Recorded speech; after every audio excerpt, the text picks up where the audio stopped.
Yeah. So, Mama Benji has been in London for 3 weeks. 3 suspiciously quiet weeks. No random visitors, no neighbor borrowing pepper, no child sent to come do me help me call your mommy. Just silence. She does not trust it. So when the doorbell rang, ding dong, Mama stood up like national anthem had started. Because where she is from, knock means open. Immediately. Our wife said calmly, without looking up, "Leave it, ma." Mama paused. Leave what? The bell rang again. Ding dong! Mama turned slowly. You are not opening? We are not expecting anyone. Mama blinked twice. Since when did greeting require booking?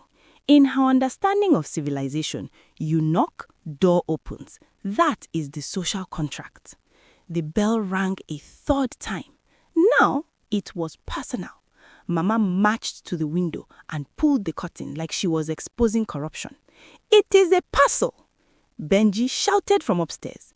They will leave it. Mama froze.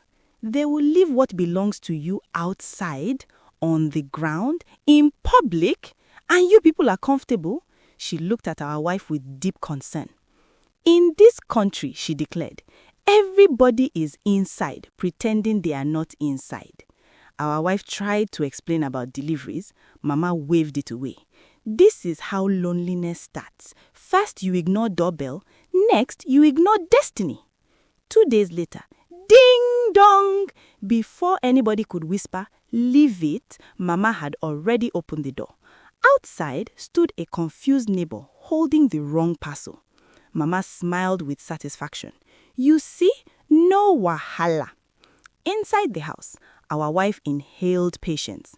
Benji checked if the heating was still intact, and Mama Benji sat down proudly.